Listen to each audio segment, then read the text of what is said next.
أبا محمد یا حسن ابن علی يا حسن ابن علي ایها مجتبی أيها المجتبى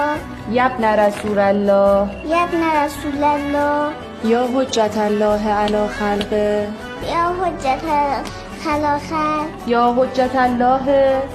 يا حجة الله علی خلقه على خلق یا سیدنا و مولانا يا سيدنا مولانا انا توجهنا إنا توجهنا و استشفعنا واستشفعنا و توسلنا فتوسلنا بک الی الله بك إلى النار و قدمناک وقدمناك بین یدی بين يدي بین بين يدي. بین یدی بين يدي حاجاتنا